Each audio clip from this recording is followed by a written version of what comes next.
ചെറുവയിൽ രാമേട്ടനെ പ്രിയപ്പെട്ട രാഹുൽ ഗാന്ധി അനുമോദിക്കുകയാണ്.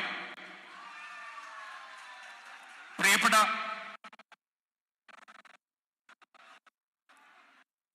ദാമോദരൻ നമ്പൂതിരി അവരെ രാഹുൽ ഗാന്ധി ഇവിടെ അനുമോദിക്കുന്നു.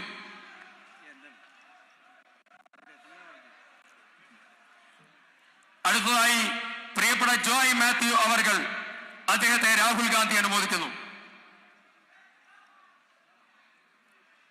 ആദരണീയനായ കൽപ്പറ്റ നാരായണൻ മാഷെ Rahul Gandhi അനുമോദിക്കുകയാണ്.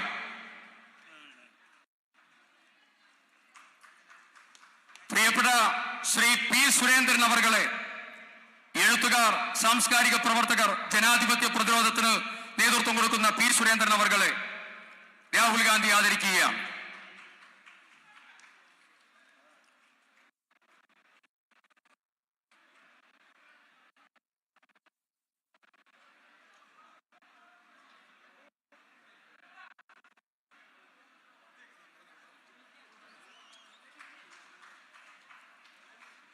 We humbly request our prestigious leader, Srimati Priyanaka Gandhi ji, to address the Mammoth gathering here, Satyameva Jayate, here in Kalpetta, here in Wayanad.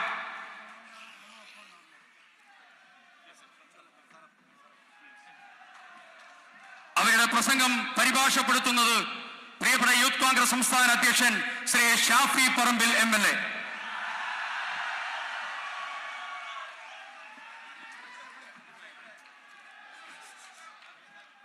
That one?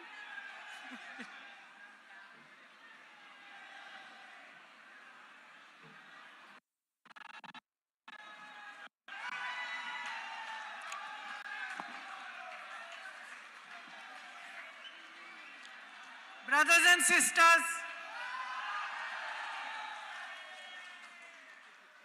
Rahul ji, Shri K.C. Venugopal ji, Shri Tariq Anwar ji, Shri K.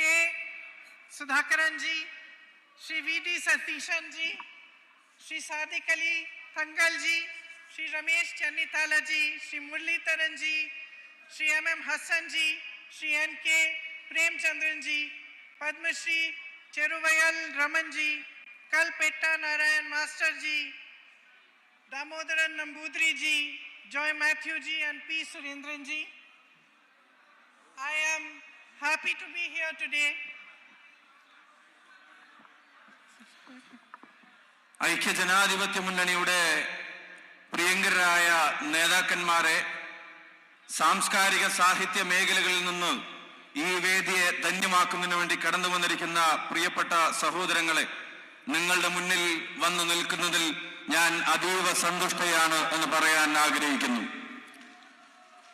Yet it is also a very emotional visit that my brother and I are making to Wayanad. ഈ മണ്ണിലേക്കുള്ള വരവ് അത് വികാരപരമായ ഒരു അനുഭവമാണ് ഞാനും എൻ്റെ സഹോദരനും അനുഭവിക്കുന്നത് എന്ന് ഇവിടെ പറയാൻ ആഗ്രഹിക്കുന്നു. Yesterday I was packing up his furniture from his house until we find a new place for him. ഞാൻ ഇന്നലെ തുഗ്ലക് ലൈനിലെ എൻ്റെ പ്രിയപ്പെട്ട സഹോദരന്റെ വീട്ടിൽ നിന്ന് അദ്ദേഹത്തിന്റെ സാധന സാമഗ്രികൾ അത് മടക്കി വെക്കുകയായിരുന്നു. അതൊരു പുതിയ സ്ഥലത്തേക്ക് മാറ്റേണ്ടതുണ്ട് എന്ന് ഞങ്ങൾക്കറിയാം. I was looking at the storeroom, putting all the cardboard boxes one on top of the other, and I was thinking to myself that a few years ago I also had to move my home. I had my children to help me, my husband helped me. I have a family of my own, and I was thinking my brother doesn't have his own children, his own wife and family to help him, even though he has the rest of us. ഏതാനും വർഷങ്ങൾക്ക് മുമ്പ് എനിക്കും ഇതുപോലൊരു അനുഭവം ഉണ്ടായിരുന്നു. ഞാൻ താമസിച്ച സ്ഥലത്ത് നിന്ന് ഞാൻ മാറി താമസിക്കേണ്ടി വന്നു. അന്ന് സാധന സാമഗ്രികൾ എടുത്തു വെക്കാൻ എനിക്ക് എൻ്റെ കുഞ്ഞുങ്ങളുടെ സഹായമുണ്ടായിരുന്നു. എൻ്റെ പ്രിയപ്പെട്ട ഭർത്താവ് എന്നോടൊപ്പം ഉണ്ടായിരുന്നു. രാഹുലിന്റെ വീട്ടിൽ ഞാൻ ഈ സാധന സാമഗ്രികൾ അടക്കി വെക്കുമ്പോൾ, ചെറിയ കാർഡ്ബോർഡ് പെട്ടികളും ചെറിയ ബോക്സുകളും ഒക്കെ ഞാൻ എടുത്തു വെക്കുമ്പോൾ ഞാൻ ഓർക്കുകയായിരുന്നു, അദ്ദേഹത്തിന് പത്നിയില്ല, അദ്ദേഹത്തിന് സ്വന്തം കുഞ്ഞുങ്ങളില്ല. ഞങ്ങളൊക്കെ ഉണ്ടെങ്കിൽ പോലും സ്വന്തം ഭാര്യയും പത്നിയും ഈ സാധന സാമഗ്രികൾ അടക്കി വെക്കാൻ അദ്ദേഹത്തോടൊപ്പമില്ലല്ലോ എന്ന് സാന്ദർഭികമായി ഞാൻ ഓർക്കുകയുണ്ടായി. I went to his room. Everything was packed. Only the 2 sofas were left. He was sitting there alone. I said to him, tomorrow we are going to Wayanad. ഞാൻ അദ്ദേഹത്തിന്റെ റൂമിലേക്ക് കടന്നു ചെന്നു. അവിടുന്ന് സാധന സാമഗ്രികളെല്ലാം മാറ്റാൻ അവിടെ റെഡിയാക്കി വെച്ചിരിക്കുകയായിരുന്നു. 2 സോഫ ഒഴികെ മറ്റതെല്ലാം അടക്കി വെച്ചിരുന്നു. അദ്ദേഹം ഏകനായി ആ മുറിയിൽ ഇരിക്കുന്നത് ഞാൻ കണ്ടു. ഞാൻ അദ്ദേഹത്തോട് ചോദിച്ചു, നാളെ നിങ്ങൾ വയനാടിന്റെ മണ്ണിലേക്ക് പോവുകയല്ലേ എന്ന് അദ്ദേഹത്തോട് ഞാൻ ചോദിച്ചു. I said, I'm not very good at speaking in English, making speeches. So I looked at him. He answered me, don't worry. Speaking in Wayanad is the easiest. All you have to do is talk to them as if you are their family, because you are their family. വയനാട്ടിലേക്ക് കടന്നു വരുന്നതിനെ സംബന്ധിച്ച് ആലോചിച്ചപ്പോ എന്റെ ചെറിയൊരു ആശങ്ക ഞാൻ പങ്കുവച്ചു. ഇംഗ്ലീഷിൽ അത്ര ഫ്ലുവന്റ് ആയി സംസാരിക്കുക, അത്ര ഒഴുക്കോടുകൂടി സംസാരിക്കുന്ന കാര്യത്തിൽ എനിക്ക് ചില പരിമിതികളില്ലേ എന്ന് ചോദിച്ചപ്പോ അദ്ദേഹം എന്നോട് പറഞ്ഞ മറുപടി, ഒട്ടും ആശങ്കപ്പെടേണ്ടതില്ല. നിങ്ങൾക്ക് ഏറ്റവും ലളിതമായി സംസാരിക്കാൻ കഴിയാവുന്ന ജനത ആരോടെന്ന പോലെ എന്ന് വെച്ചാൽ നിങ്ങൾ നിങ്ങളുടെ കുടുംബത്തോട് സംസാരിക്കുന്നത് പോലെ വയനാടിനോട് സംസാരിക്കാമെന്ന് അദ്ദേഹം എന്നോട് മറുപടി പറയുകയുണ്ടായി. So here I am today talking to my family, my brothers and sisters, my brother's family. അതുകൊണ്ട് തന്നെ ഞാൻ ഇന്ന് വയനാടിന്റെ മണ്ണിലുണ്ട്. എന്റെ സഹോദരിമാരോട് സംസാരിക്കാൻ, എന്റെ സഹോദരന്മാരോട് സംസാരിക്കാൻ, എന്റെ സഹോദരന്റെ കുടുംബത്തോട് സംസാരിക്കാനാണ് ഞാൻ ഇന്ന് വയനാടിന്റെ മണ്ണിലേക്ക് കടന്നു വന്നിട്ടുള്ളത്. I don't know if you remember, but one of the first times I came here during the 2019 election, I gave a speech in which I told you a lot of things about my brother which I thought people did not know. നിങ്ങളുടെ ചിന്താശലകങ്ങളിൽ ഉണ്ടോ എന്ന് എനിക്ക് അറിഞ്ഞുകൂടാ. ഞാൻ ആദ്യമായി ഈ മണ്ണിലേക്ക് കടന്നു വന്നത് 2019 എന്റെ സഹോദരന്റെ തെരഞ്ഞെടുപ്പുമായി ബന്ധപ്പെട്ട് നിങ്ങളെ കാണാൻ വന്നപ്പോ നിങ്ങളോട് സംസാരിച്ച പല കാര്യങ്ങളും അത് നിങ്ങളുടെ ഓർമ്മയിലുണ്ടാകുമോ എന്ന് എനിക്ക് നിശ്ചയമില്ല. I wanted you to know him. I wanted you to know this man who was asking for your votes, who was asking you to allow him to serve you. നിങ്ങളുടെ വോട്ടുകൾ അഭ്യർത്ഥിച്ചു വരുന്ന ഈ മനുഷ്യനെ, എന്റെ സഹോദരനെ അകവും പുറവും നിങ്ങൾ അറിയണം എന്ന് ഞാൻ ആഗ്രഹിച്ചു. നിങ്ങളുടെ വോട്ടുകൾ തേടി വരുന്ന മനുഷ്യൻ, ആ മനുഷ്യന്റെ ഉള്ള് അതെന്താണെന്ന് നിങ്ങൾ തിരിച്ചറിയണമെന്ന് അന്ന് ഞങ്ങൾ ആഗ്രഹിച്ചിരുന്നു. But today, almost 4 years later, I know that you know Rahul. ഇന്ന് 4 വർഷത്തിനിപ്പുറം തിരിഞ്ഞു നോക്കുമ്പോ എനിക്ക് ബോധ്യമുണ്ട്, എനിക്ക് വിശ്വാസമുണ്ട്, ഞാൻ മനസ്സിലാക്കുന്നു മറ്റാരേക്കാൾ നന്നായി നിങ്ങൾക്ക് രാഹുൽ ഗാന്ധിയെ അറിയാം എന്നുള്ളത് വയനാടിന്റെ മണ്ണിൽ നിൽക്കുമ്പോ എന്റെ ആത്മവിശ്വാസമാണ്. You know that he is an honest man, unafraid to speak the truth. നിങ്ങൾക്കറിയാം രാഹുൽ ഗാന്ധി സത്യസന്ധനായ ഒരു മനുഷ്യനാണ്. സത്യം ആരുടെ മുഖത്ത് നോക്കി വിളിച്ചു പറയാനും ഒരു ലേശം പോലും ഭയമില്ലാത്ത ധീരനായ ഒരു മനുഷ്യനാണ് പ്രിയപ്പെട്ട Rahul. You know that he is a brave man, undaunted by the power of those who want to silence him. നിശബ്ദനാക്കാൻ ശ്രമിക്കുന്നവരുടെ ശക്തി ഏതാണെങ്കിലും, ഏത് ഭരണകൂടത്തിന്റെ ഏത് ശക്തിയുടെ മുമ്പിലും ധീരതയോടെ സത്യത്തിനു വേണ്ടി നിലകൊള്ളാൻ കഴിയുന്ന സ്ഥൈര്യമുള്ള മനുഷ്യനാണ് പ്രിയപ്പെട്ട രാഹുൽ എന്നുള്ളത് നിങ്ങൾക്ക് ബോധ്യപ്പെട്ട് കഴിഞ്ഞിരിക്കുന്നു. You know that he is a compassionate man, always ready to hear about your life, your struggles, and to lend you a helping hand.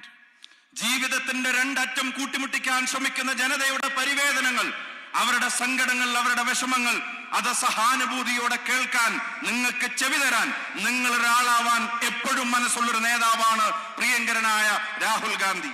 You know that he has worked hard for you.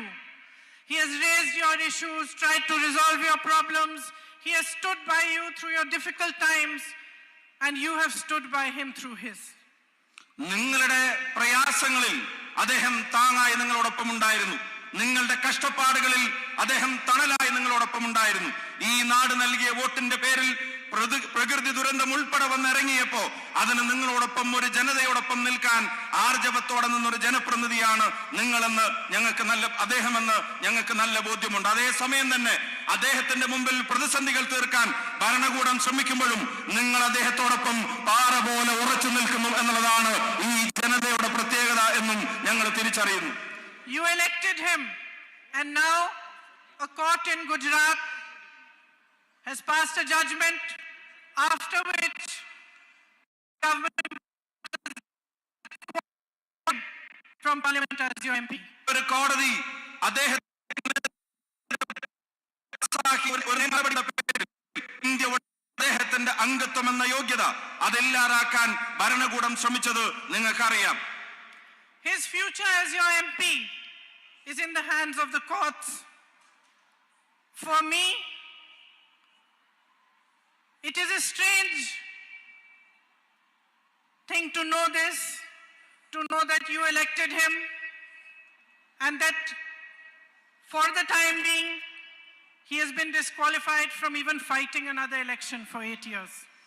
അദ്ദേഹത്തിന്റെ parliament member എന്ന പദവിയുടെ സാങ്കേതികത്വം അതിനി കോടതികളുടെ മുമ്പിലാണ് എന്ന് എനിക്കറിയാം. 4.25 ലക്ഷം വോട്ടിന്റെ ഭൂരിപക്ഷത്തിന് ഒരു ജനത 5 വർഷത്തേക്ക് ഇന്ത്യയുടെ പാർലമെന്റിലേക്ക് തെരഞ്ഞെടുക്കപ്പെട്ട ഒരു മനുഷ്യൻ, ആ മനുഷ്യൻ അടുത്ത തെരഞ്ഞെടുപ്പിൽ മത്സരിക്കണമോ വേണ്ടയോ എന്നുള്ളത് പോലും ഇങ്ങനെ സാങ്കേതികത്വത്തിന്റെ കുരുക്കിൽ തൂങ്ങിയാറ് നിൽക്കുന്നത് ഒരു വിരോധാഭാസമായി എനിക്ക് അനുഭവപ്പെടുകയാണ്. To ask questions, to demand accountability, to raise issues is the job of a parliamentarian.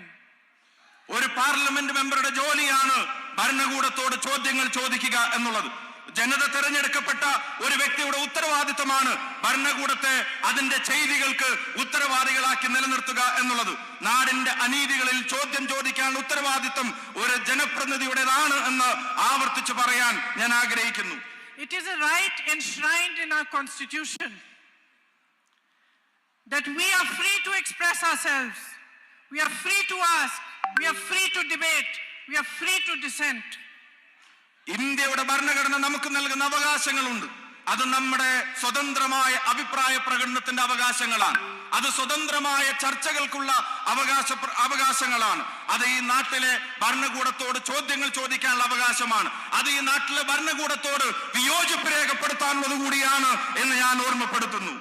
I find it even stranger that a whole government, every minister, every MP, even the Prime Minister himself, finds it acceptable and appropriate to malign and mercilessly attack one man just because he asked a question they could not respond to. കൂടുതൽ ഞാൻ പറയാൻ ആഗ്രഹിക്കുന്നു, വിരോധാഭാസമെന്ന് ഞാൻ പറയട്ടെ.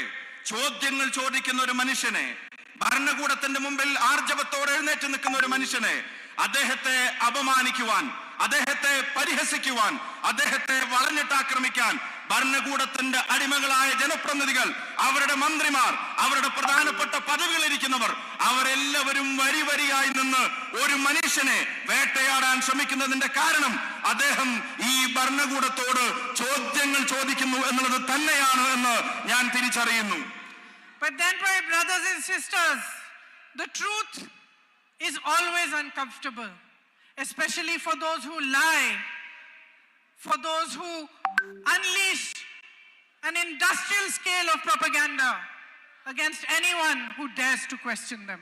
പ്രിയപ്പെട്ട സഹോദരീ സഹോദരന്മാരെ, വ്യവസായവൽക്കരിക്കപ്പെട്ട പ്രൊപ്പഗൻഡകൾ, വിദ്വേഷ പ്രചരണങ്ങൾ ഇവിടുത്തെ ഭരണകൂടം മുഖമുദ്രയാക്കുമ്പോ, ഇവിടെ ചോദ്യങ്ങൾ ചോദിക്കുന്നവനെ അപമാനിക്കാനുള്ള ശ്രമങ്ങൾ ഇവിടുത്തെ ഭരണകൂടത്തിന്റെ സ്വഭാവവും ശീലവുമാകുമ്പോ അതിനെ പ്രതിരോധിക്കേണ്ടത് അനിവാര്യതയാണ്.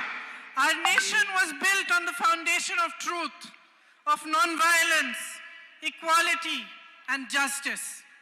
സത്യത്തിന്റെ അടിത്തറയിൽ, സമത്വത്തിന്റെ വിശാലതയിൽ, നീതിബോധത്തിന്റെ ഉത്തമ ശൃംഖങ്ങളിൽ രൂപം കൊണ്ട ഒരു രാജ്യമാണ്, ഒരു ദേശമാണ് ഇന്ത്യ എന്ന് ഞാൻ ഓർമ്മപ്പെടുത്തുന്നു. Our fight for freedom was called Satyagraha. It was a fight for truth. സത്യത്തിന് വേണ്ടിയുള്ള പോരാട്ടങ്ങൾ, ആ പോരാട്ടങ്ങളുടെ ചരിത്രമായിരുന്നു ഇന്ത്യയുടെ മണ്ണിൽ നടന്ന സത്യാഗ്രഹ സമരങ്ങൾ, നീതിക്ക് വേണ്ടിയുള്ള പോരാട്ടങ്ങൾ. The parliament, the judiciary, the media, these were institutions built to protect these freedoms. ഈ നാട് അനുഭവിക്കുന്ന സ്വാതന്ത്ര്യങ്ങൾ, ആ സ്വാതന്ത്ര്യങ്ങൾ അത് സംരക്ഷിച്ചു പിടിക്കാൻ വേണ്ടിയാണ് ഇന്ത്യക്കൊരു പാർലമെന്റ് ഉണ്ടായത്. ആ നീതിബോധം ഉയർത്തിപ്പിടിക്കുന്ന പരിഹരിക്കുന്നതിന് വേണ്ടിയാണ് ഇന്ത്യക്ക് ഒരു കോടതി സംവിധാനങ്ങൾ, നിയമ സംവിധാനങ്ങൾ ഉണ്ടായത്. അവിടെ വരുന്ന പോരായ്മകളെ തുറന്നെഴുതുന്നതിന് വേണ്ടിയാണ് ഇന്ത്യയിൽ ജനാധിപത്യത്തിൻ്റെതായ ഒരു മാധ്യമ സംസ്കാരത്തെ നാം കെട്ടിപ്പടുത്തിയെടുത്തത്. Yesterday, while watching television, I heard some ministers of the BJP saying that the Congress party has taken one man's issue and is making it out of to be an issue of democracy. ഇന്നലെ ബിജെപിയുടെ ചില മന്ത്രിമാർ, ബിജെപിയുടെ ചില നേതാക്കന്മാർ അവർ ടിവിയിലൂടെ പറയുന്നത് ഞാൻ കേൾക്കാനിടയായി. കോൺഗ്രസ് പ്രസ്ഥാനം ഒരു വ്യക്തിയുടെ പ്രശ്നത്തെ പൊക്കിപ്പിടിച്ചു വരുന്നു. ആ വ്യക്തിയുടെ പ്രശ്നം അത് ഇന്ത്യയുടെ പ്രശ്നമാക്കി വളർത്താൻ അവര് ശ്രമിക്കുകയാണ് എന്ന് ഇന്നലെ ചില ബിജെപി നേതാക്കന്മാർ പറയുന്നത് ഞാൻ കേൾക്കാനിടയായി. It seems to me to be exactly the opposite. The entire government and the BJP are trying to turn our democracy upside down just to protect one man. His name is Gautam Adani. പക്ഷേ എനിക്ക് അനുഭവപ്പെട്ടത് മറ്റൊരു രീതിയിലാണ്.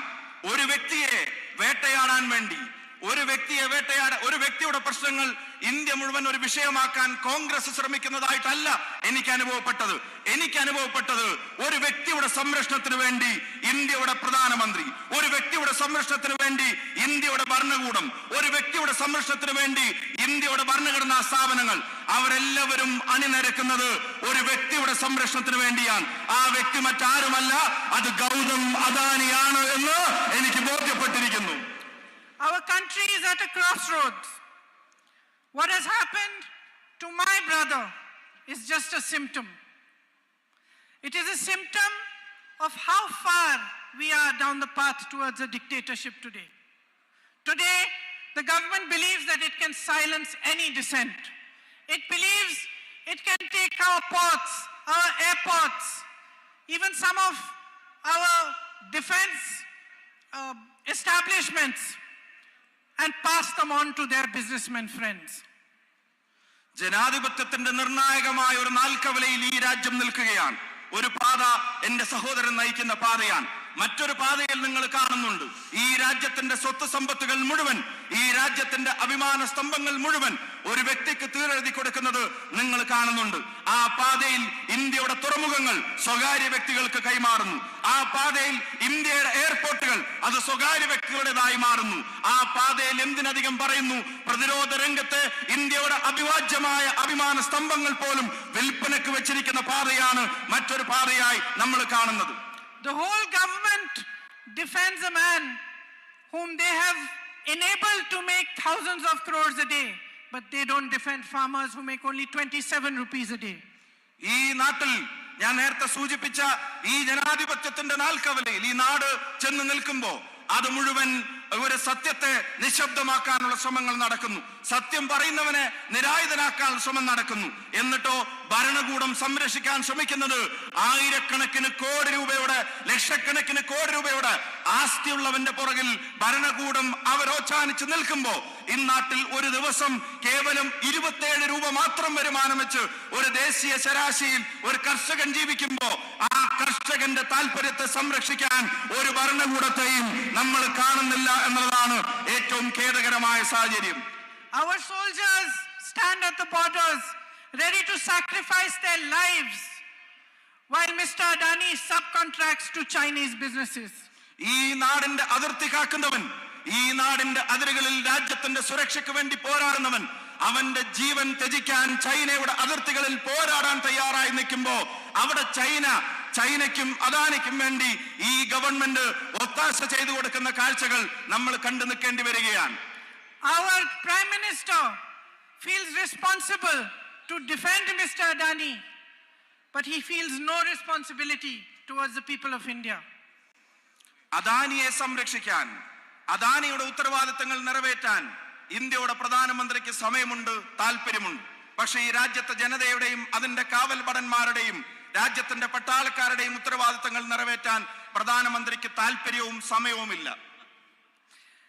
This government believes that it owns India, but India belongs to you, my brothers and sisters. ഈ സർക്കാരും അതിന്റെ അധികാരത്തിൽ ഇരിക്കുന്നവരും കരുതുന്നത് ഇന്ത്യ അവരുടെ തറവാട്ട് സ്വത്താണ് എന്നുള്ളതാണ്. പക്ഷേ ഇന്ത്യ നിങ്ങളുടേതാണ്, ഈ സഹോദരന്മാരുടേതാണ് എന്ന് ഞാൻ ആവർത്തിച്ച് പറയാൻ ആഗ്രഹിക്കുന്നു. Standing here today, I ask you, each one of you and all those watching, put India first now.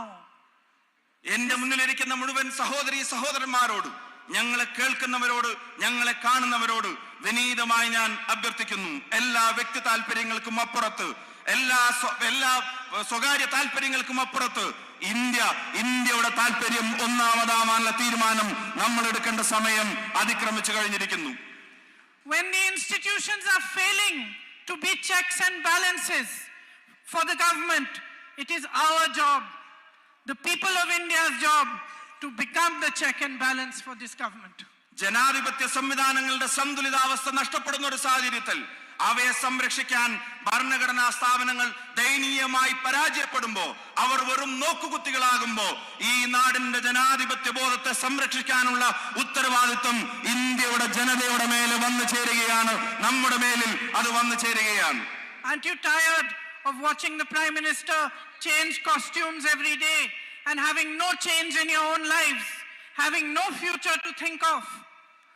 There are jobs required. The government is doing nothing about it. Prices are soaring. Every day is a difficulty, a new struggle, and yet there is no accountability. പ്രിയമുള്ളവരെ, ജീവിതം ദുസ്സഹമായി ജനതയുടെ മുമ്പിൽ മാറുന്നു. Rocket പോലെ ഈ നാട്ടിലെ സാധന സാമഗ്രികളുടെ വില അത് ഉയർന്നുകൊണ്ടേയിരിക്കുകയാണ്. അതേസമയം നാട്ടിലെ യുവതയുടെ തൊഴിലവസരങ്ങൾ അത് പാതാളത്തിലേക്ക് താഴോട്ട് പോയിക്കൊണ്ടുമിരിക്കുന്നു. ഒരു ഭരണകൂടം നിങ്ങളോട് പറഞ്ഞ വാഗ്ദാനങ്ങൾ അതെല്ലാം അവർ മറന്നിരിക്കുന്നു. ഇന്ന് തൊഴിലിനെ സംബന്ധിച്ച്, ജനങ്ങൾക്ക് താങ്ങാൻ കഴിയാത്ത വിലക്കയറ്റത്തെ സംബന്ധിച്ച് നിങ്ങളോട് സമ്മതിക്കാൻ, അതിനൊരു ഭരണകൂടത്തിന്റെ ഉത്തരവാദിത്തങ്ങൾ നിറവേറ്റാൻ ഈ പ്രധാനമന്ത്രിയും ഈ ഭരണകൂടവും ദയനീയമായി പരാജയപ്പെട്ടിരിക്കുകയാണ്. We will not stop asking questions. We will question them. We will ask for accountability. We will keep speaking the truth no matter what they do to us. ജനങ്ങളോടുള്ള പ്രതിബദ്ധതയെ സംബന്ധിച്ചുള്ള ചോദ്യങ്ങൾ, ആ ചോദ്യങ്ങൾ നിലക്കുന്നില്ല, ആ ചോദ്യങ്ങൾ നമ്മൾ അവസാനിപ്പിക്കുന്നില്ല. നമ്മൾ ചോദ്യങ്ങൾ ചോദിച്ചുകൊണ്ടേയിരിക്കും. ഈ ഭരണകൂടത്തോട്, അതിന്റെ തലപ്പത്തിരിക്കുന്നവരോട്, ജനങ്ങളോടുള്ള പ്രതിബദ്ധതയെ സംബന്ധിച്ച്, അതിൽ വരുന്ന വീഴ്ചകളെ സംബന്ധിച്ച്, അതിനെ സംബന്ധിച്ചുള്ള നമ്മുടെ ചോദ്യങ്ങൾ, ആ ചോദ്യങ്ങൾ എന്തിന്റെ പേരിലും ഒന്നിന്റെ മുന്നിലും നിലയ്ക്കാൻ പോകുന്നില്ല. You in Wayanad are showing the country the way. They are trying to silence my brother. You have become his voice. Wayanad രാജ്യത്തിന്റെ മുമ്പിൽ പുതിയ പാതകൾ വെട്ടിത്തെളിക്കുകയാണ്. നിശബ്ദനാക്കാൻ, രാഹുൽ ഗാന്ധിയെ നിശബ്ദനാക്കാൻ ഭരണകൂടം ശ്രമിക്കുമ്പോ, അദ്ദേഹത്തെ നിരായുധനാക്കാൻ ഭരണകൂടം ശ്രമിക്കുമ്പോ, അദ്ദേഹത്തിന്റെ ശബ്ദമായി വയനാടിന്റെ ജനത ഇന്ന് മാറിയതുപോലെ രാജ്യം ഒന്നടങ്കം ആ ശബ്ദം ഏറ്റെടുക്കും. They disqualify him from parliament and you come here in huge numbers to receive him and show him your support. ഇന്ത്യയുടെ പാർലമെന്റിന്റെ അംഗത്വത്തിൽ നിന്ന് അദ്ദേഹത്തെ റദ്ദ് ചെയ്തപ്പോ 10,000-കണക്കിനായ ആളുകൾ കൽപ്പറ്റയുടെ തെരുവോരങ്ങളിൽ വന്ന് രാഹുൽ ഗാന്ധിക്ക് നൽകിയ ഉജ്ജ്വലമായ സ്വീകരണം അതിന്റെ ഏറ്റവും വിശേഷമായ അടയാളപ്പെടുത്തലായി ഞാൻ കാണുന്നു. They ask him to leave his home and thousands of you open your houses and urge him to take them to stay in your own homes. Parliament അംഗത്വം എന്ന നിലക്ക് അദ്ദേഹത്തിന് അനുവദിക്കപ്പെട്ടിരുന്ന ഭവനം അതൊഴിയാൻ മണിക്കൂറുകൾക്കുള്ളിൽ കടലാസ് കൊടുത്തപ്പോ ആ കടലാസിന് മറുപടി പറഞ്ഞത് ഇന്ത്യയിലെ ജനങ്ങളാണ്. രാഹുലിനെ ഭവനരഹിതനാക്കാൻ ഒരു തീരുമാനം കേന്ദ്രത്തിന്റെ ഗവൺമെന്റ് എടുത്തപ്പോ ഞങ്ങളുടെ വീടിന്റെ വാതിലുകൾ അത് നിങ്ങൾക്ക് മുമ്പിൽ തുറന്നിട്ടിരിക്കുന്നു രാഹുൽ എന്ന് ആയിരക്കണക്കിന് ഭാരതീയർ, ആയിരക്കണക്കിന് വയനാട്ടുകാർ അവർ ഒരേ സ്വരത്തിൽ പറഞ്ഞത് അഭിമാനകരമാണ്. I am deeply grateful to you for your support. എന്റെ ഹൃദയത്തിന്റെ അടിത്തട്ടത്തിൽ നിന്നുള്ള അഭിവാദ്യങ്ങളും നന്ദിയും നിങ്ങൾ നൽകിയ നിസ്സീമമായ ഈ പിന്തുണക്ക് ഞാൻ രേഖപ്പെടുത്താൻ ആഗ്രഹിക്കുന്നു. Because you have understood that this is not the issue of one man. This is the issue here is the kind of country we want for our children. ഇത് ഒരു വ്യക്തിയുടെ പ്രശ്നമല്ല എന്ന് നിങ്ങൾ തിരിച്ചറിഞ്ഞിരിക്കുന്നു. ഇതൊരു ഇൻഡിവിജ്വലിന്റെ പ്രശ്നമല്ല എന്ന് നിങ്ങൾ തിരിച്ചറിഞ്ഞിരിക്കുന്നു. ഇത് ഈ മണ്ണിൽ നാളെ വളരാൻ പോകുന്ന, ഈ മണ്ണിൽ നാളെ ജീവിക്കാൻ പോകുന്ന, ഈ മണ്ണിലേക്ക് നാളെ ജനിച്ചു വീഴാൻ പോകുന്നത് ഉൾപ്പെടെയുള്ള തലമുറകളുടെ നീതിക്ക് വേണ്ടിയുള്ള പോരാട്ടത്തിന്റെ പ്രശ്നമാണ് എന്ന് നിങ്ങൾ തിരിച്ചറിഞ്ഞിരിക്കുന്നു. It is about building a strong and brave country for our children. It is about building a country in which everybody is free to express dissent, to ask for accountability, and a true democracy is established again. അതിശക്തമായി ചോദ്യങ്ങൾ ചോദിക്കാൻ, ഭരണകൂടങ്ങളുടെ ഉത്തരവാദിത്തങ്ങൾ അവരെ ഓർമ്മപ്പെടുത്താൻ, ജനാധിപത്യ ബോധത്തോട് സത്യസന്ധമായ നീതി പുലർത്താൻ ഒരു തലമുറ ആഗ്രഹിക്കുന്നുണ്ടെങ്കിൽ ആ തലമുറയ്ക്ക് വേണ്ടി കരുത്തുറ്റൊരു രാജ്യത്ത് അതിനെ സൃഷ്ടിക്കാനുള്ള ഒരു പോരാട്ടത്തിന്റെ ഭാഗമാണ് പ്രിയപ്പെട്ട രാഹുൽ ഗാന്ധി നടത്തിക്കൊണ്ടിരിക്കുന്നത്. Thank you for your patriotism. Thank you for your love. Thank you for being a family to my brother and to me. Jai Hind. നിങ്ങളുടെ ദേശീയതക്ക്, നിങ്ങളുടെ അതിരുകളില്ലാത്ത പിന്തുണക്ക്, ഒരു കുടുംബം പോലെ തോളോട് തോൾ ചേർന്ന് നടന്നതിന് എനിക്കും എന്റെ സഹോദരന്റെയും പേരിൽ ഹൃദയം നിറഞ്ഞ നന്ദി 1000 തവണ ഞാൻ രേഖപ്പെടുത്താൻ ആഗ്രഹിക്കുന്നു. നന്ദി, നമസ്കാരം, ജയ് Hind. With much love and effort, now I invite our honorable leader, dear Rahul ji, to address and inaugurate the Satyamaya Vijayate program. Our own family member, Rahul Gandhi.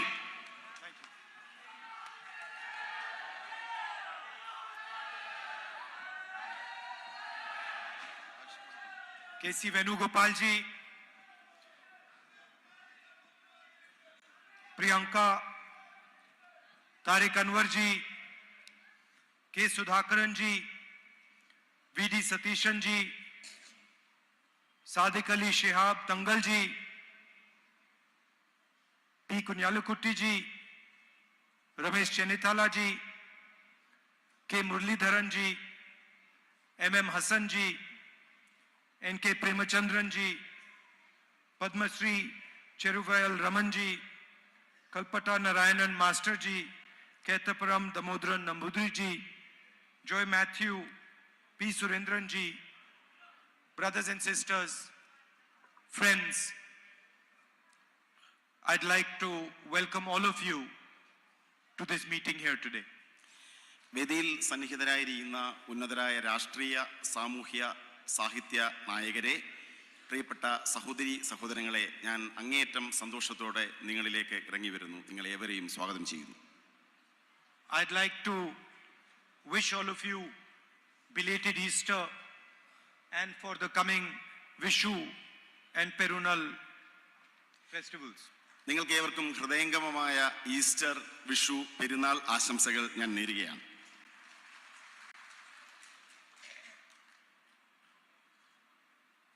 Four years ago, I came here and became your member of parliament. 4 വർഷങ്ങൾക്ക് മുമ്പ് ഞാൻ ഇവിടേക്ക് കടന്നു വന്നു, നിങ്ങളുടെ parliament അംഗമായി മാറി. And for me, the campaign was a completely different type of campaign. എന്നെ സംബന്ധിച്ച് എൻ്റെ തിരഞ്ഞെടുപ്പ് പ്രചരണം അങ്ങേയറ്റം വ്യത്യസ്തമായ ഒന്നായിരുന്നു. In the regular campaign, and I've done many campaigns, many speeches. In the regular campaign, you go and you speak about policies, you speak about what should happen, you tell people about your political ideas. But this campaign in 2014, I remember when I came here, it was much more as if I had come home to my family. സാധാരണഗതിയിലുള്ള എൻ്റെ തിരഞ്ഞെടുപ്പ് പ്രചരണങ്ങൾ പ്രസംഗങ്ങൾ നിറഞ്ഞതാണ്. എൻ്റെ രാഷ്ട്രീയ നയങ്ങളെക്കുറിച്ച്, ഞാൻ നടപ്പിലാക്കാൻ പോകുന്ന കാര്യങ്ങളെക്കുറിച്ച്. പക്ഷേ വയനാട്ടിലെ എൻ്റെ തിരഞ്ഞെടുപ്പ് പ്രചരണം അതിനപ്പുറമായിരുന്നു. ഞാൻ നിങ്ങളിലേക്ക് ഇറങ്ങി വരികയായിരുന്നു. Of course, I don't belong to Kerala, but the enthusiasm and the affection and the manner in which you embraced me gave me the feeling that you are part of my family, that I am your brother, your son. നിങ്ങൾക്കറിയാം, ഞാൻ കേരളത്തിൽ നിന്നല്ല. പക്ഷെ ഞാൻ നിങ്ങളിലേക്ക് ഇറങ്ങി വന്നപ്പോൾ നിങ്ങൾ നൽകിയ സ്നേഹോഷ്മളമായ സ്വീകരണങ്ങൾ, നിങ്ങളുടെ വികാര പ്രകടനങ്ങൾ എനിക്കുണ്ടാക്കിയ ചിന്ത ഞാൻ നിങ്ങളുടെ സഹോദരനാണ് എന്ന ചിന്തയാണ്. And I have thought quite a lot. Now I have been member of parliament for quite a few years, and I've thought quite a lot what it means to be a member of parliament. ഞാൻ Indian പാർലമെന്റിൽ മുമ്പ് അംഗമായിരുന്നു. Indian parliament അംഗം എന്ന അനുഭവത്തിലൂടെ എനിക്ക് മനസ്സിലാക്കാൻ സാധിച്ചിട്ടുണ്ട്, ഒരു പാർലമെന്റ് അംഗം ആകുന്നതിന് നിരവധി ഗുണങ്ങൾ ആവശ്യമാണ്, നിരവധി കാര്യങ്ങൾ അറിയേണ്ടതുണ്ട്. It means to be a people's representative. ഒരു പാർലമെന്റ് അംഗം ജനങ്ങളുടെ പ്രതിനിധിയായിരിക്കണം. To be a people's representative, you have to understand the emotions of people. You have to understand the suffering of people. You have to understand the difficulties of people. ഒരു parliament അംഗമാകുന്നതിന്, ഒരു ജനപ്രതിനിധി ആകുന്നതിന് നിങ്ങൾക്ക് ജനങ്ങളുടെ വികാരങ്ങൾ മനസ്സിലാക്കണം, അവരുടെ ദുരിതങ്ങൾ മനസ്സിലാക്കണം, അവർ കടന്നു പോകുന്ന ദുർഘടമായ സന്ധികളെ കുറിച്ച് മനസ്സിലാക്കേണ്ടതുണ്ട്. You have to have the humility to touch people, to treat people as your equals, sometimes to treat people as your superiors. നിങ്ങളുടെ ജനങ്ങളുടെ ഹൃദയത്തെ സ്പർശിക്കാൻ സാധിക്കണം. ജനങ്ങളോടൊപ്പമാണ്, തുല്യരാണ് എന്ന് കരുതേണ്ടി വരും. ചിലപ്പോൾ ജനങ്ങളെ നമുക്ക് മുകളിൽ പ്രതിഷ്ഠിക്കേണ്ടി വരും. So a true representative of the people develops by attacking himself. സ്വയം ആക്രമിച്ചുകൊണ്ടാണ്, സ്വയം പ്രതിരോധിച്ചുകൊണ്ടാണ് ഒരു ജനപ്രതിനിധി, ഒരു വ്യക്തി ജനങ്ങളുടെ പ്രതിനിധിയായി മാറേണ്ടത്. By giving up things that one desires. ഒരു വ്യക്തിയുടെ ആഗ്രഹങ്ങളെ സ്വയം ത്യജിച്ചുകൊണ്ടാകണം ഒരാൾ ജനപ്രതിനിധിയായി മാറേണ്ടത്. By not fighting for what you want, but fighting for what people want. ഒരു വ്യക്തിക്ക് സ്വയം ആവശ്യമുള്ളത് ആഗ്രഹിച്ചുകൊണ്ടല്ല, ജനങ്ങൾക്ക് എന്താണോ ആവശ്യമുള്ളത് അത് നേടിയെടുക്കാനുള്ള പരിശ്രമമായിരിക്കണം ജനപ്രതിനിധി നടത്തേണ്ടത്. By becoming, maybe one can say, less arrogant and more humble. അങ്ങേയറ്റം ലാളിത്യത്തോടെ പരുക്കൻ സ്വഭാവങ്ങളെ ഉപേക്ഷിച്ചുകൊണ്ടാകണം ഒരാൾ ജനപ്രതിനിധി ആകേണ്ടത്. A representative of the people also raises the issues of people without being scared of the consequences, without being worried about what it means to raise the issues of the people. നമ്മൾ ഉയർത്തുന്ന വിഷയങ്ങൾ ഉണ്ടാക്കാവുന്ന പ്രത്യാഘാതങ്ങളിൽ ഭയപ്പെടാതെ വേണം ഒരു ജനപ്രതിനിധി ജനങ്ങളുടെ വിഷയങ്ങൾ ഉയർത്തേണ്ടി വരുന്നത്. The MP, member of parliament, is just a tag. MP, member of parliament എന്നത് കേവലം ഒരു വര മാത്രമാണ്, ഒരു ടാഗ് മാത്രമാണ്. It's a position, it's a post. അതൊരു സാങ്കല്പികമായ അധികാരസ്ഥാനം മാത്രമാണ്. So the BJP can take away the tag. ബിജെപിക്ക് എന്റെ മേൽവിലാസത്തെ എടുത്തു മാറ്റുവാൻ സാധിച്ചേക്കാം. They can take away the position. എന്റെ സ്ഥാനത്തെ എടുത്തു മാറ്റുവാൻ സാധിച്ചേക്കാം.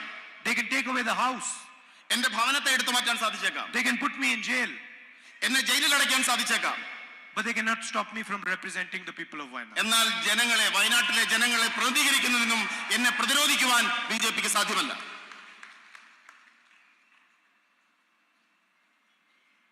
What does it mean to represent the people of Wayanad? എന്താണ് വയനാട്ടിലെ ജനങ്ങളെ പ്രതിനിധീകരിക്കുന്നു എന്നതുകൊണ്ട് ഞാൻ ഉദ്ദേശിക്കുന്നത്? It means to fight for the things that are important to you. ഇവിടുത്തെ ജനങ്ങളോട് ഞാൻ മുന്നോട്ട് വെച്ച കാര്യങ്ങൾക്ക് വേണ്ടിയുള്ള പോരാട്ടമാണ് വയനാട്ടിലെ എൻ്റെ ജനപ്രാതിനിധ്യം. There are practical things like the night road, the buffer zone, the medical college. നിരവധി കാര്യങ്ങൾ, മെഡിക്കൽ കോളേജ്, ബഫർ സോൺ, രാത്രിപാത, ഇതെല്ലാം തന്നെ ഞാൻ മുന്നോട്ട് വെച്ച കാര്യങ്ങളാണ്. These are obvious things. You can ask any child in Wayanad, you can ask any person in Wayanad, they will tell you the three most important things. വയനാട്ടിലെ ഏത് സാധാരണക്കാരനോട് ചോദിച്ചാലും ഇവിടെ ഏറ്റവും പ്രാധാന്യമർഹിക്കുന്ന കാര്യങ്ങളായി മുന്നോട്ട് വെച്ചത് ഈ 3 പ്രധാനപ്പെട്ട കാര്യങ്ങളാണ്. But then there is also another thing that is important to the people of Wayanad. മറ്റൊരു പ്രധാനപ്പെട്ട കാര്യവും വയനാട്ടിലെ ജനങ്ങൾക്ക് അങ്ങേയറ്റം പ്രാധാന്യമർഹിക്കുന്നതാണ്. And that is the type of country and the type of state they live in. അത് നമ്മൾ ജീവിക്കാൻ ആഗ്രഹിക്കുന്ന രാഷ്ട്രവും നമ്മൾ ജീവിക്കാൻ ആഗ്രഹിക്കുന്ന സംസ്ഥാനവും സൃഷ്ടിക്കുക എന്നതാണ്. The people of Wayanad and the people of India want to live in a country which is free. സ്വതന്ത്രമായ ഒരു രാഷ്ട്രത്തിൽ ജീവിക്കാനാണ് ഇന്ത്യയിലെ ജനങ്ങളും വയനാട്ടിലെ ജനങ്ങളും ആഗ്രഹിക്കുന്നത്. They want to live in a country where their child is allowed to learn and understand anything he chooses. തങ്ങളുടെ കുഞ്ഞുങ്ങൾ തിരഞ്ഞെടുക്കാൻ ആഗ്രഹിക്കുന്ന ഓരോ കാര്യവും തിരഞ്ഞെടുക്കാൻ കഴിയുന്ന സ്വതന്ത്രമായ ഒരു രാഷ്ട്രത്തിൽ ജീവിക്കാനാണ് ഈ നാട്ടിലെ ഓരോ പൗരനും ആഗ്രഹിക്കുന്നത്. A farmer who is not wealthy wants to live in a country where he can imagine his son being a successful engineer or a successful businessman. ദരിദ്രനായ ഒരു വ്യക്തി സ്വന്തം മകനെ എഞ്ചിനീയറായോ ഒരു മികച്ച ബിസിനസ്സുകാരനായോ വളർത്തുവാൻ അത്തരത്തിൽ കൊണ്ടുവരാൻ ആഗ്രഹിക്കുമെങ്കിൽ അത് നടത്തുവാൻ പറ്റുന്ന ഒരു രാഷ്ട്രമാണ് നമ്മൾ ഓരോരുത്തരും ആഗ്രഹിക്കുന്നത്. And no one in this country wants to live in a country where 4 or 5 people own the entire country. ഈ മഹാരാജ്യത്തെ കേവലം 4 or 5 ആളുകൾ ഉടമസ്ഥത പേരുന്ന ഒരു രാഷ്ട്രത്തിൽ ജീവിക്കുവാൻ നമ്മൾ ആരും ആഗ്രഹിക്കുന്നില്ല. And that is what it means to be a representative of the people of Wayanad and a representative of the people of India.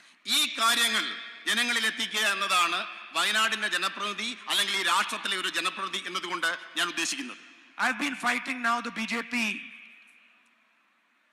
for quite some years. ഞാൻ നിരവധി വർഷക്കാലമായി ബിജെപിക്കെതിരെയുള്ള ആശയപരമായ പോരാട്ടവുമായി മുന്നോട്ട് പോവുകയാണ്. And it surprises me that in so many years they have been unable to understand their opponent. നിരവധി വർഷക്കാലമായി എന്നെ അത്ഭുതപ്പെടുത്തുന്നത് നിരവധി വർഷക്കാലമായി എന്റെ പോരാട്ടം എന്തെന്ന് പോലും മനസ്സിലാക്കുവാൻ അവർക്ക് സാധിച്ചിട്ടില്ല എന്നതാണ്. They do not understand that their opponent will not get intimidated. അവർക്ക് മനസ്സിലാക്കാൻ സാധിക്കുന്നില്ല അവരുടെ എതിരാളി ഒരു തരത്തിലും ഭയപ്പെടുന്ന ആളല്ല എന്ന വസ്തുത മനസ്സിലാക്കുവാൻ അവർക്ക് ഇതുവരെ സാധിച്ചിട്ടില്ല. It surprises me that they cannot see this. എന്നെ അത്ഭുതപ്പെടുത്തുന്നു ഇതുവരെ അവർ ഈ യാഥാർത്ഥ്യത്തെ മനസ്സിലാക്കാൻ സാധിച്ചില്ല എന്നത് എന്നെ അത്ഭുതപ്പെടുത്തുന്നു. They think that by sending police to my house I will get scared. അവർ ചിന്തിക്കുന്നത് എന്റെ ഔദ്യോഗിക വസതിയിലേക്ക് പോലീസിനെ അയച്ചാൽ ഞാൻ ഭയപ്പെടുമെന്നാണ്. They think by taking away my house I will get disturbed. അവർ ചിന്തിക്കുന്നത് ഞാൻ അതിൽ അസ്വസ്ഥനാകുമെന്നാണ്. എന്റെ വീട് എന്നിൽ നിന്നും പറിച്ചെടുത്താൽ ഞാൻ അസ്വസ്ഥനാകുമെന്നാണ് അവർ കരുതുന്നത്. My sister didn't tell you, but I was actually happy that they took away my house.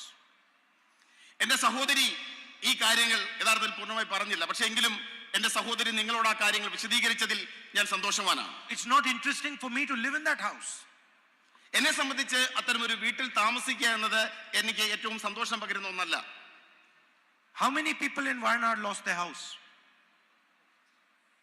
വയനാട്ടിലെ എത്രയോ ആളുകൾക്ക് അവരുടെ ഭവനം നഷ്ടപ്പെട്ടു. I saw hundreds and hundreds and hundreds of families lose their house in Wayanad. ഞാൻ കണ്ടു നൂറുകണക്കിന് കുടുംബങ്ങൾക്ക് അവരുടെ വീടുകൾ നഷ്ടപ്പെടുന്നത് ഈ വയനാട്ടിൽ തന്നെ ഞാൻ കാണുകയുണ്ടായി. When the floods came here, the first thing I saw in Wayanad was how you responded to the floods. പ്രളയം വന്നപ്പോൾ നൂറുകണക്കിന് വീടുകൾ നഷ്ടപ്പെടുന്നതും ആ മഹാപ്രളയത്തോട് നിങ്ങൾ പ്രതികരിക്കുന്നതും ഞാൻ കാണുകയുണ്ടായി. And I learned from you. ഞാൻ നിങ്ങളിൽ നിന്നാണ് അറിഞ്ഞത്. Take my house, take it 50 times, I don't care. എന്റെ വീടുകൾ എടുക്കുക, 50 തവണ എന്റെ വീട് എന്നിൽ നിന്നും പറിച്ചെടുക്കുക, ഞാൻ അതിൽ അസ്വസ്ഥനാകുകയില്ല, ഞാൻ ഭയപ്പെടുകയില്ല. I will continue to raise the issues of the people of Wayanad and the people of India. ഇന്ത്യയിലെ ജനങ്ങളുടെയും വയനാട്ടിലെ ജനങ്ങളുടെയും വിഷയങ്ങൾ ഞാൻ ഉയർത്തിക്കൊണ്ടേയിരിക്കും. You, the BJP, divide people. നിങ്ങൾ ബിജെപി ഇന്ത്യയിലെ ജനങ്ങളെ വിഭജിക്കുന്നു. You make people fight. നിങ്ങൾ ജനങ്ങളെ തമ്മിൽ പോരടിപ്പിക്കുന്നു. You threaten people. നിങ്ങൾ ജനങ്ങളെ ഭീഷണിപ്പെടുത്തുന്നു. You abuse as much as you want. നിങ്ങൾ മറ്റുള്ളവരെ അസഭ്യം പറയുന്നു. ആരെയും. I will keep uniting people. ഞാൻ ജനങ്ങളോടൊപ്പമായിരിക്കും. I will keep respecting every single community, every single religion, every single idea. ഈ രാജ്യത്തെ ഓരോ ആശയങ്ങളെയും ഓരോ മതത്തെയും ഓരോ ജനവിഭാഗങ്ങളെയും ബഹുമാനിക്കുന്ന ആളായിരിക്കും ഞാൻ. You be as nasty as you want. Be as evil as you want. I will continue to be as kind as I can, even to you. നിങ്ങൾക്ക് ചെയ്യാൻ കഴിയാവുന്ന ഏറ്റവും പൈശാചികമായ പ്രവൃത്തികൾ നിങ്ങൾ ചെയ്തു കൊള്ളുക. പക്ഷെ ഞാൻ ആർദ്രതയുള്ള ആളായിരിക്കും, കരുണയുള്ള ആളുകളായിരിക്കും നിങ്ങളോട് പോലും. Because this is a fight of two visions of India. കാരണം ഇത് ഇന്ത്യയെക്കുറിച്ചുള്ള രണ്ട് കാഴ്ചപ്പാടുകൾ തമ്മിലുള്ള പോരാട്ടമാണ്. You represent one vision of India. BJP represents one vision of India. നിങ്ങൾ ഇന്ത്യയെക്കുറിച്ചുള്ള ഒരു ആശയത്തെ പ്രതിനിധാനം ചെയ്യുന്നു. And we represent another vision of India. ഞങ്ങൾ ഇന്ത്യയെക്കുറിച്ചുള്ള മറ്റൊരു ആശയത്തെയാണ് പ്രതിനിധാനം ചെയ്യുന്നത്. And we are not scared of your intimidation, your aggression, your nastiness. In fact, we find it quite amusing. നിങ്ങളുടെ ഭീഷണി, നിങ്ങളുടെ ആക്രമണത്വര, ഇതിനെ ഒന്നും തന്നെ ഞങ്ങൾ ഭയപ്പെടുന്നില്ല. കാരണം ഞങ്ങൾ പ്രതിനിധാനം ചെയ്യുന്നത് ശരിയായ ആശയത്തെയാണ്. And I will continue to represent the people of Wayanad, whether it is the night road, whether it is the medical college, whether it is the buffer zone.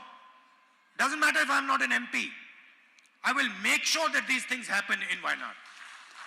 ഞാൻ വയനാടിന്റെ MP സ്ഥാനം ഔദ്യോഗികമായി വഹിക്കുന്നുണ്ടെങ്കിലും ഇല്ലെങ്കിലും ഈ നാട്ടിലെ ജനങ്ങളുടെ അടിസ്ഥാന പ്രശ്നങ്ങളായ നിശാപാതയും മെഡിക്കൽ കോളേജും മറ്റെല്ലാ പ്രശ്നങ്ങളിലും വയനാടിന് വേണ്ടി ശബ്ദിക്കുവാൻ ഞാൻ ഉണ്ടാകും.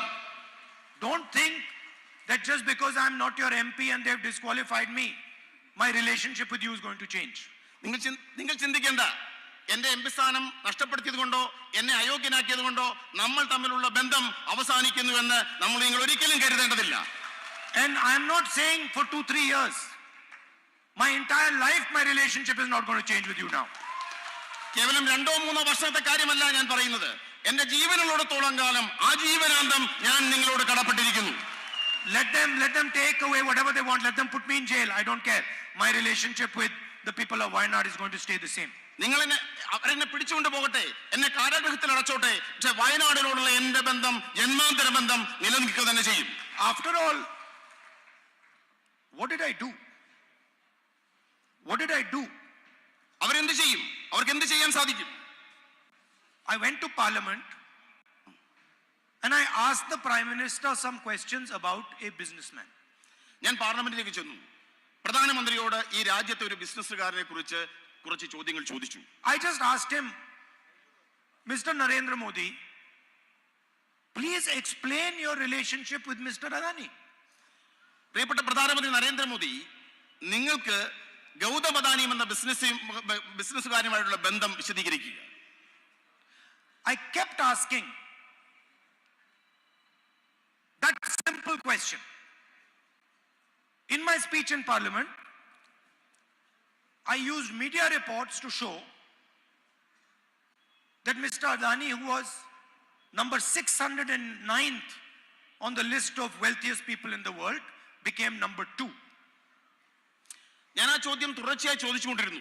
ഞാൻ മാധ്യമ റിപ്പോർട്ടുകൾ ഉയർത്തി കാണിച്ചുകൊണ്ട് ചോദിച്ചു, ലോക സമ്പന്നന്മാരുടെ പട്ടികയിൽ 609ാം സ്ഥാനത്തായിരുന്ന അദാനി എങ്ങനെയാണ് ഇത്ര പെട്ടെന്ന് 2ാം സ്ഥാനത്തേക്ക് ഉയർന്നത്? And I gave examples of how the Prime Minister himself had facilitated this growth. ഞാൻ ഉദാഹരണങ്ങൾ ചൂണ്ടിക്കാണിച്ചു.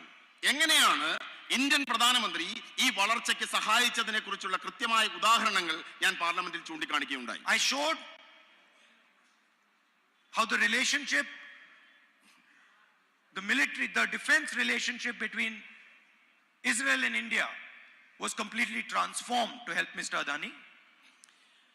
ഇന്ത്യയും ഇസ്രായേലും തമ്മിലുള്ള സൈനിക സഹകരണങ്ങൾ, ബന്ധങ്ങൾ അദാനിയിലേക്ക് കൈമാറ്റം ചെയ്യപ്പെട്ടത് എങ്ങനെ എന്ന് ഞാൻ വ്യക്തമായി പാർലമെന്റിൽ വിശദീകരിക്കുകയുണ്ടായി. I showed how the rules of Indian airports were changed to help Mr. Adani. ഈ രാജ്യത്തെ വ്യോമയാന നിയമങ്ങൾ, എയർപോർട്ട് നിയമങ്ങൾ അദാനിക്ക് എയർപോർട്ട് ലഭിക്കുന്നതിന് വേണ്ടി മാറ്റം വരുന്നതിനെ കുറിച്ച് ഞാൻ കൃത്യമായി പാർലമെന്റിൽ സൂചിപ്പിക്കുകയുണ്ടായി. I showed how foreign policy was used to help Mr. Adani. നമ്മുടെ വിദേശ നയത്തെ അദാനിക്ക് സഹായകരമാകുന്ന തരത്തിൽ ദുരുപയോഗം ചെയ്തതിനെ പറ്റി ഞാൻ വിശദീകരിക്കുകയുണ്ടായി. And I asked a simple question. What is your relationship with this man? ഞാൻ നിസ്സാരമായ ചോദ്യം ചോദിച്ചു, എന്താണ് നിങ്ങൾക്ക് ഈ മനുഷ്യനുമായുള്ള ബന്ധം? Prime Minister has not answered that question. പ്രധാനമന്ത്രി ആ ചോദ്യത്തിന് മറുപടി പറഞ്ഞില്ല. And for the first time you saw that the government itself is not letting Parliament run. നമ്മൾ ഇന്ത്യയുടെ ചരിത്രത്തിൽ ആദ്യമായി കാണുകയുണ്ടായി, ഗവൺമെന്റ് തന്നെ പാർലമെന്റ് നടപടികൾ തടസ്സപ്പെടുത്തുന്നത് നമ്മൾ കാണുകയുണ്ടായി. Ministers ministers of the BJP lied about me in the house.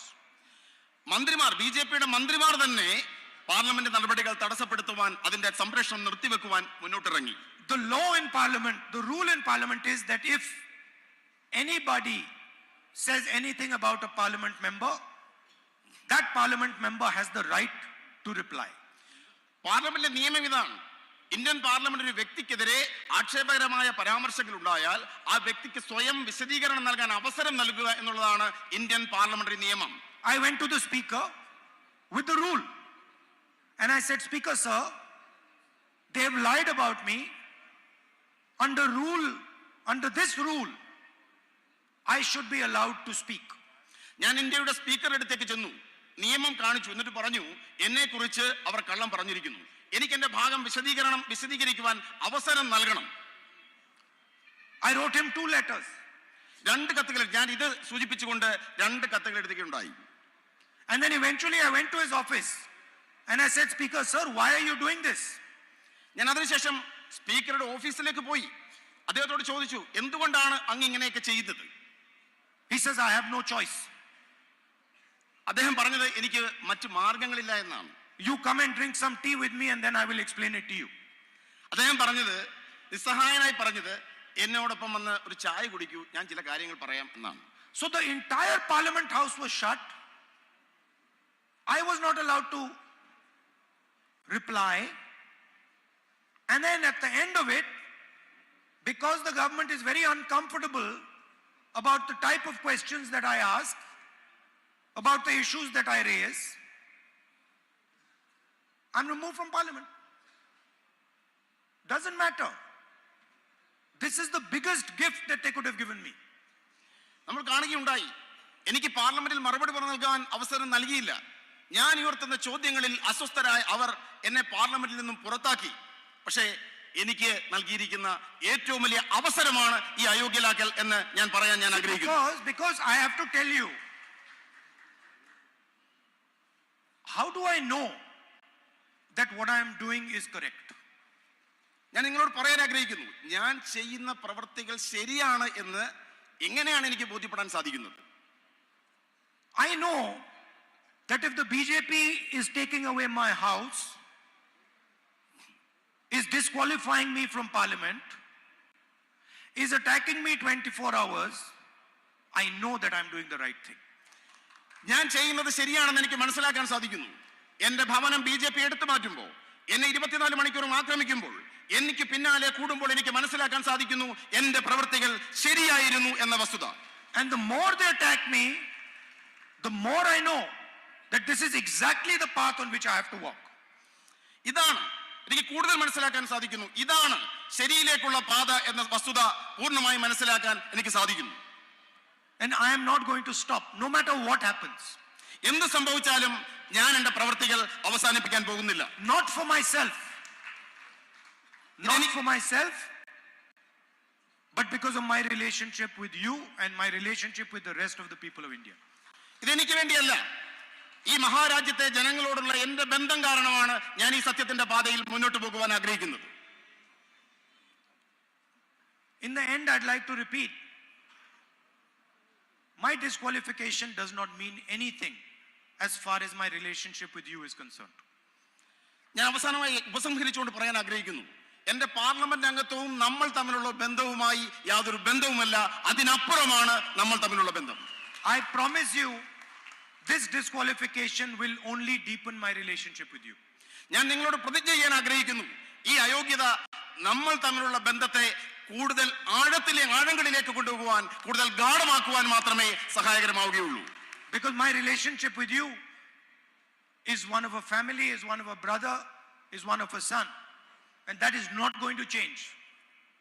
കാരണം നമ്മൾ തമ്മിലുള്ള ബന്ധം അത് കുടുംബ ബന്ധമാണ്. ഒരു മകന്റെ ബന്ധം, ഒരു സഹോദരന്റെ ബന്ധം അതൊരിക്കലും മാറുവാൻ പോകുന്നതല്ല. I'd also like to thank all the leaders from the Congress party, from the UDF, all our workers, for the immense support, love and affection that you have given me. ഇവിടെ തടിച്ചുകൂടിയിരിക്കുന്ന പരസഹസ്രം ജനങ്ങളും നേതാക്കന്മാരും വ്യക്തികളുമെല്ലാം എനിക്ക് പകർന്നു നൽകിയ സ്നേഹത്തിന് നിങ്ങളോട് ഹൃദയത്തിന്റെ ഭാഷയിൽ നന്ദി രേഖപ്പെടുത്തുവാൻ ഞാൻ ആഗ്രഹിക്കുന്നു. And you know, as far as the people of Wayanad are concerned, it does not matter which political formation you are part of, whether you are UDF or you are LDF. I know that you have a relationship with me, a relationship of affection, a loving relationship, and that is what I intend to deepen. വയനാട്ടിലെ ജനങ്ങളോട് പറയാൻ ഞാൻ ആഗ്രഹിക്കുന്നു, നിങ്ങൾ ഏത് മുന്നണിയിൽപ്പെട്ടവരായിക്കൊള്ളട്ടെ, നിങ്ങൾ ഏത് രാഷ്ട്രീയ പ്രസ്ഥാനങ്ങളിൽപ്പെട്ടവരായിക്കൊള്ളട്ടെ, നിങ്ങളും ഞാനും തമ്മിലുള്ള ഹൃദയംഗമമായ ബന്ധത്തിന് അതൊരു മാറ്റവും ഉണ്ടാക്കുന്നില്ല. അത് ഗാഢമാണ്, അത് ആർദ്രമാണ് എന്ന് പറയുവാൻ ഞാൻ ആഗ്രഹിക്കുന്നു. Thank you very much. നന്ദി, നമസ്കാരം. Namaskar.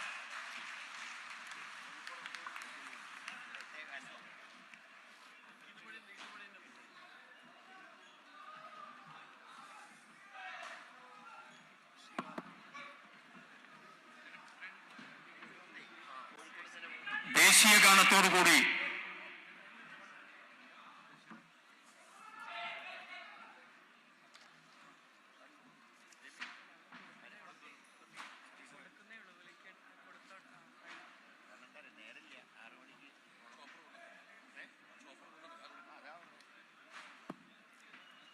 രാഹുൽ ഗാന്ധിയുടെ പ്രസംഗം പരിഭാഷപ്പെടുത്തിയ ശ്രീ എം ലിജു, രാഷ്ട്രീയകാര്യ സമിതി അംഗം, അദ്ദേഹത്തോടുള്ള നന്ദി പ്രകാശിപ്പിക്കുന്നു. ദേശീയ ഗാനത്തോടുകൂടി നമ്മുടെ ഈ പരിപാടി സമാപനത്തിലേക്ക് കടക്കുകയാണ്. ആലത്തൂർ പാർലമെന്റ് അംഗം പ്രിയപ്പെട്ട രമ്യ ഹരിദാസ് ദേശീയ ഗാനത്തിന് നേതൃത്വം കൊടുക്കും.